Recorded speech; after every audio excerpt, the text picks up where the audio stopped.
Hey guys what's up, कैसे हैं आप सभी लोग। बहुत बहुत स्वागत है आप सब लोगों का आज के इस रिवीजन सेशन में। हम कर रहे हैं टैक्सेशन की revisionary series for C intermediate May 24 और आज इसका लेक्चर 8 मैं आप लोगों के सामने लेकर आया हूं, जिसमें हम लोग क्लबिंग ऑफ इनकम के बारे में डिस्कशन करेंगे। ठीक है, तो income of other persons included in एसएससीज टोटल इनकम, यानी प्यार से जिसको हम लोग क्लबिंग ऑफ इनकम भी बोलते हैं, उसके बारे में हम लोग यहाँ पर बात करेंगे।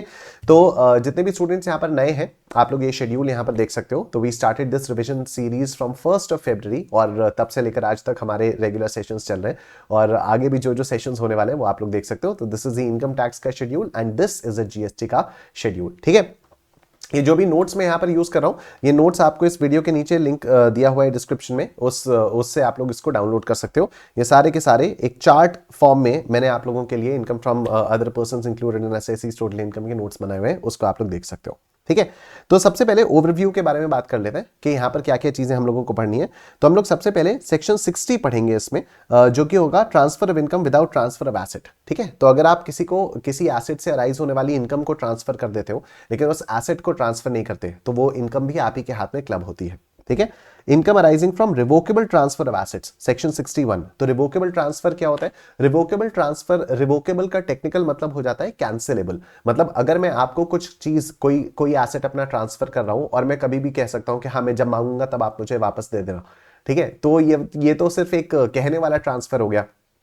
तो इस टाइप के ट्रांसफर से अगर आपको कोई इनकम होती है तो वो मेरे ही हाथ में क्लब होगी।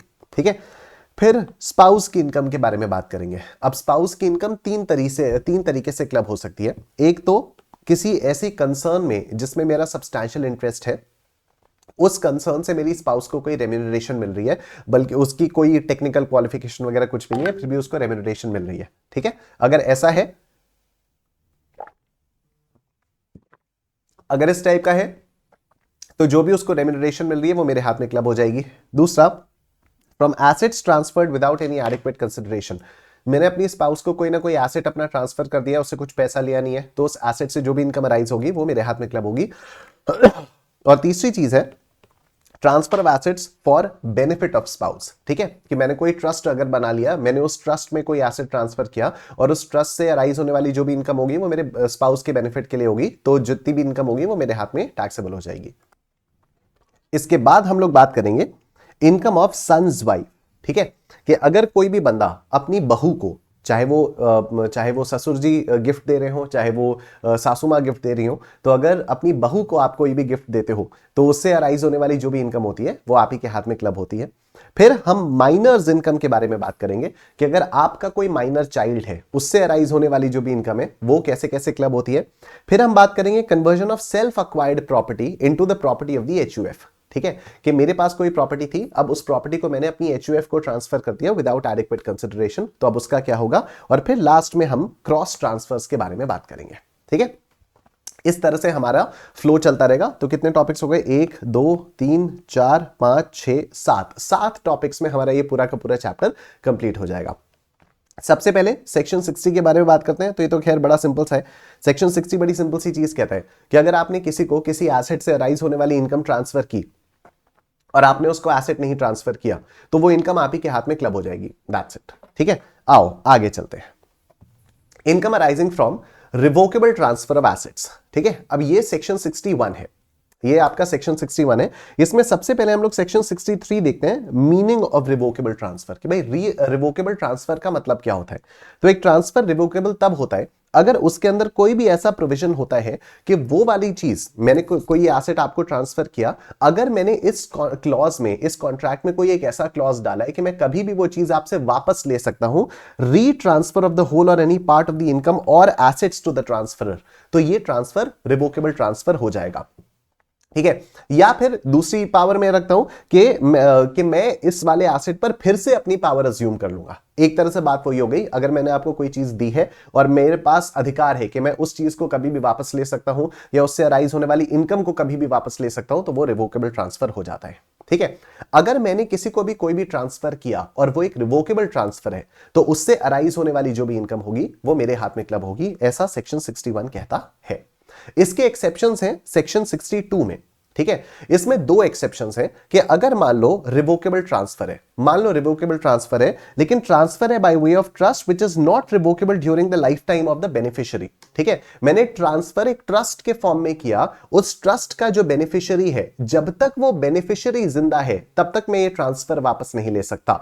तो even though it is a revocable transfer, फिर भी अराइज होने वाली इनकम मेरे हाथ में क्लब नहीं होगी। या कोई और ट्रांसफर है जो कि मैंने ट्रांसफर कर दिया, मैंने ट्रस्ट के नहीं, मैंने आप ही को कोई ट्रांसफर किया, अपना कोई एसेट ट्रांसफर किया, और मैंने कहा जब तक आप अलाइव हो तब तक ये चीज मैं वापस नहीं लूंगा। ठीक है, आपकी डेथ के बाद में ये वाली चीज वापस ले लूंगा। तो दोनों ही केसेस में, इन दोनों ही केसेस में आप लोग देख रहे हो ट्रांसफर रिवोकेबल हो रहा है। एक केस में बेनिफिशियरी की डेथ तक मैं वापस नहीं ले सकता, उसकी डेथ के बाद मैं वापस ले लूंगा, और दूसरे केस में मैं डायरेक्टली बेनिफिशियरी को एसेट ट्रांसफर कर रहा हूं जो कि उसकी डेथ तक मैं वापस नहीं ले सकता, उसकी डेथ के बाद मैं वापस ले लूंगा। इसके बाद हम लोग आ जाते हैं स्पाउस की इनकम पर। ठीक है, तो अब स्पाउस की इनकम में तीन तरह से क्लबिंग होती है। सबसे पहली बात तो अगर मेरा किसी कंसर्न में सब्सटैंशियल इंटरेस्ट है, हाँ जी, तो स्पाउस के इनकम के बारे में अगर हम लोग बात करें तो तीन पॉइंट्स में हम लोगों को इसको डिस्कस करना है। सबसे पहली बात कि अगर मेरा किसी कंसर्न में सब्सटैंशियल इंटरेस्ट है, राइट, और वो वाली कंसर्न मेरी स्पाउस को कुछ इनकम दे रही है, कोई रेम्यूनरेशन दे रही है, ठीक है, तो ये जो भी रेम्यूनरेशन मेरी स्पाउस को मिल रही है ये मेरे हाथ में क्लब होगी। लेकिन हाँ, अगर मेरी जो स्पाउस है, मेरी जो वाइफ है, वो टेक्निकली क्वालिफाइड है, ठीक है, वो प्रोफेशनली केपेबल है उस काम को करने के लिए जिसके लिए उसको रेम्यूनरेशन मिल रहा है, तो वो उसी के हाथ में टैक्सेबल होती रहेगी, कोई दिक्कत वाली बात नहीं है। ठीक है, दूसरी, from assets transferred without adequate consideration. अगर मैंने अपनी वाइफ को, अगर मैंने अपने स्पाउस को कोई एसेट ट्रांसफर किया, ठीक है, अब एसेट में भी अगर हमने हाउस प्रॉपर्टी को ट्रांसफर किया, तो अगर मैंने अपनी स्पाउस को हाउस प्रॉपर्टी ट्रांसफर किया विदाउट एनी एडिक्वेट कंसिडरेशन, तब तो मैं उसका डीम्ड ओनर हो जाऊंगा, जो हम लोगों ने हाउस प्रॉपर्टी वाले चैप्टर में रिवाइज किया था, सेक्शन 27 के तहत मैं डीम्ड ओनर हो जाऊंगा और क्लबिंग प्रोविजंस अट्रैक्ट नहीं होंगे। अब यहां पर ध्यान रखना, इसके बेसिस पर ना एमसीक्यूज बनते हैं, इसके बेसिस पर एमसीक्यूज बनेंगे। इसके बेसिस पर एमसीक्यूज कैसे बनेंगे कि वहां पर क्वेश्चन आएगा कि अ person, let's say Nishant, transferred a house property to Charu, ठीक है, his wife, without adequate consideration, ठीक है, which of the following is correct, which of the following is correct, ठीक है, income derived from that house will be clubbed in the hands of Nishant, wrong answer, wrong answer, ठीक है, income derived from the house will be taxable in the hands of Nishant because he is a deemed owner as per section 27, absolutely correct answer. ठीक है, तो clubbing provisions will not be attracted. Options में आएगा कि income derived from the house will be clubbed in the hands of Nishant by virtue of section 64, wrong.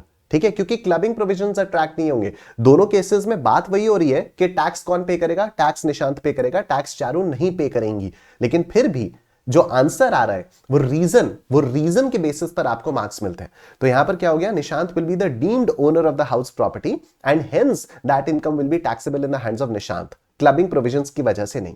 ठीक है, बाकी assets के बारे में अगर हम लोग बात करते हैं कि मैंने कोई और एसेट अपनी स्पाउस के नाम पर ट्रांसफर कर दिया, तो उससे जो भी इनकम राइज होगी वो मेरे हाथ में क्लब हो जाएगी। ठीक है, अच्छा, यहां पर एक चीज और है, मेरे हाथ में वो इनकम क्लब हो जाएगी, ठीक है, लेकिन मान लो उस इनकम को यूज करके मेरे स्पाउस ने कुछ और इनकम अर्न की, तो क्या इनकम ऑन इनकम, क्या इनकम ऑन इनकम मतलब क्या हुआ, सपोज मैंने 50,000 रुपए अपनी वाइफ को दिए, उसने उसका फिक्स डिपॉजिट कर दिया, फिक्स डिपॉजिट पर उसको लेट्स से 5,000 रुपए का इंटरेस्ट मिला, ये 5,000 रुपए तो मेरे हाथ में क्लब होंगे, इस 5,000 रुपए पर मैं टैक्स दूंगा, लेकिन इस 5,000 रुपए को मेरी वाइफ ने सपोज फिर कहीं इन्वेस्ट कर दिया और उससे उसको और 500 रुपए का इंटरेस्ट मिल गया, तो क्या ये जो एडिशनल 500 रुपए का इंटरेस्ट मिला ये भी मेरे हाथ में क्लब होगा? The answer is no.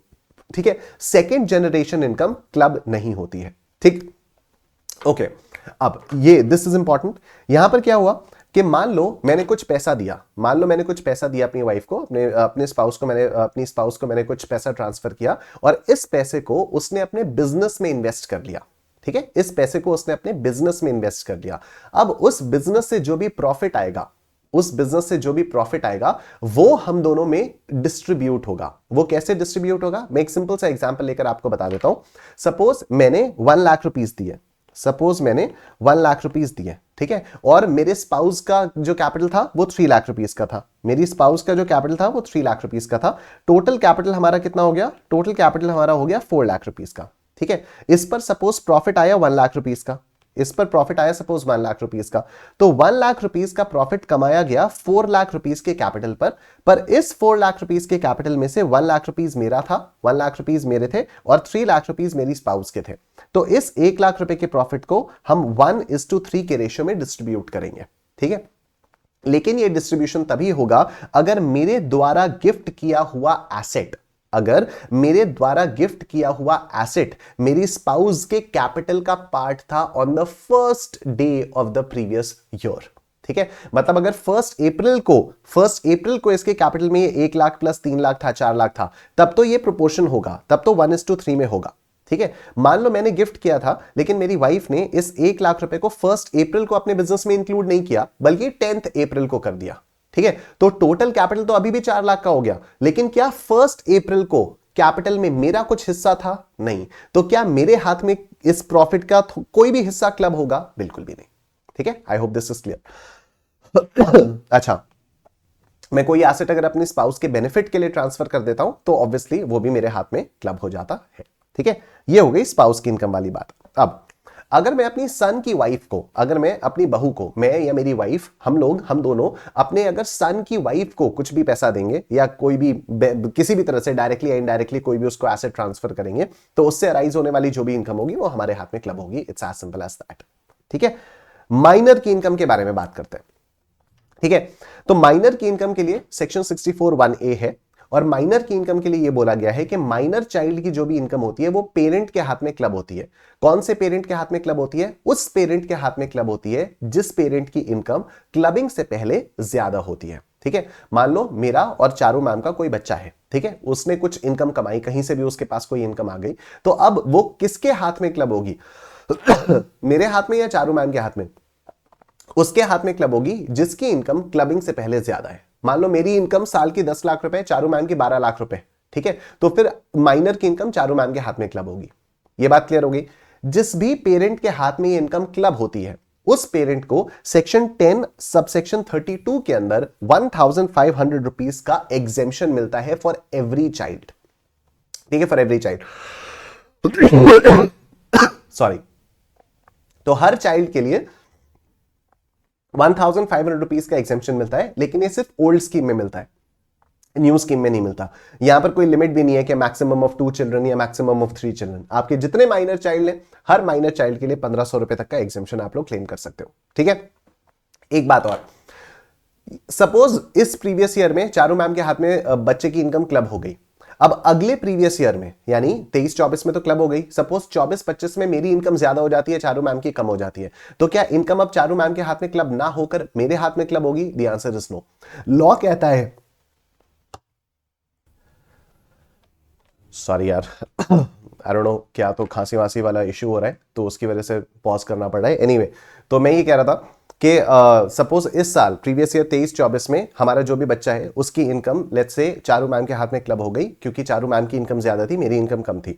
अब आगे आने वाले सालों में मान लो 24-25 में मेरी इनकम ज्यादा हो जाती है, तो क्या बच्चे की इनकम मेरे हाथ में क्लब होगी? The answer is no, not at all.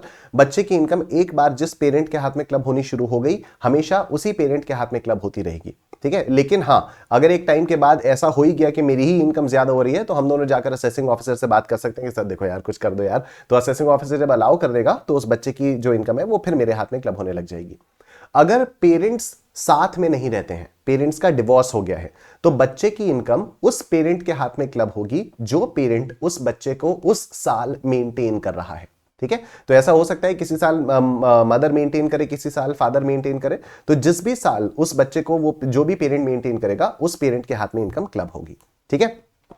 अच्छा, माइनर की इनकम क्लब कब नहीं होती है? माइनर की इनकम 3 केसेस में क्लब नहीं होती है। अगर माइनर ने इनकम कमाई अपने मैनुअल लेबर को यूज करके तो इनकम क्लब नहीं होगी। अगर माइनर ने इनकम कमाई अपने स्किल को, टैलेंट को, स्पेशलाइज्ड नॉलेज को या एक्सपीरियंस को यूज करके तो इनकम क्लब नहीं होगी। और अगर माइनर चाइल्ड 80U में स्पेसिफाइड डिजीज को सफर कर रहा है तो भी माइनर की इनकम पेरेंट्स के हाथ में क्लब नहीं होगी, ठीक है। इन तीनों ही केसेस में माइनर की इनकम पर टैक्स कौन भरेगा? माइनर ही भरेगा।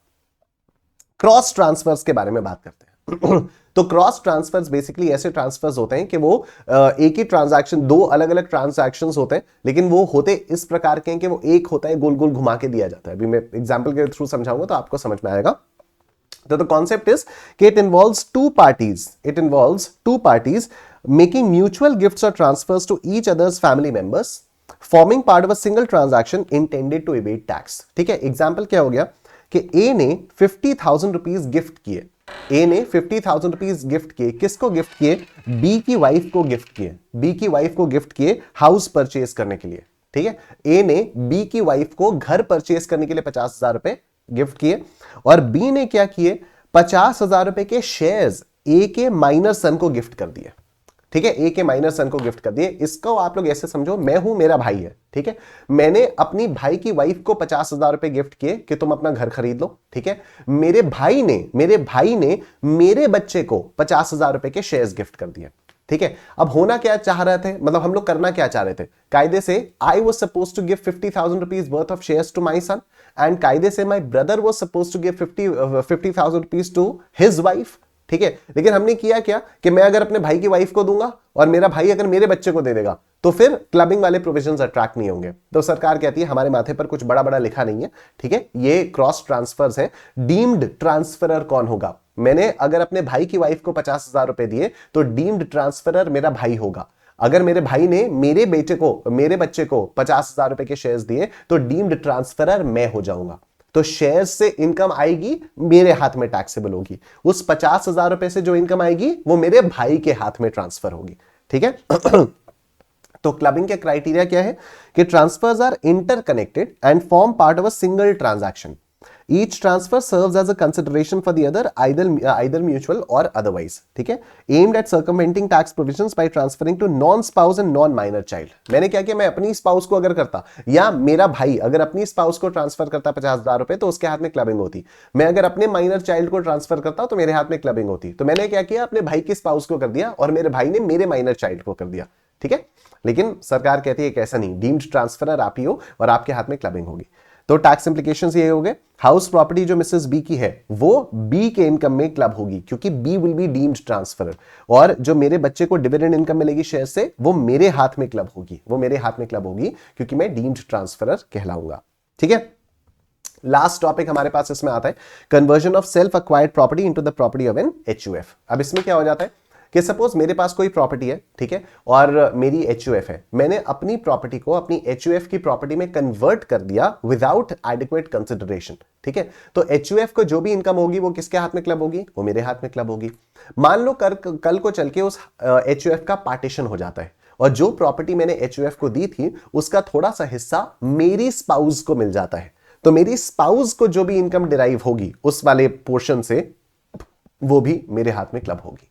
ठीक है, और इसी के साथ हमारा क्लबिंग वाला चैप्टर भी यहां पर कंप्लीट हो जाता है। I will see you guys in the next session जहां पर हम लोग set of and carry forward के बारे में बात करेंगे। टेक केयर, अपना ध्यान रखिए और इस वीडियो को लाइक कर देना, इस चैनल को सब्सक्राइब कर लेना, वीडियो को सबके साथ शेयर कर देना, कमेंट सेक्शन में कमेंट करके जरूर बताना आप लोगों को सेशन कैसा लगा। Thank you, take care, bye bye.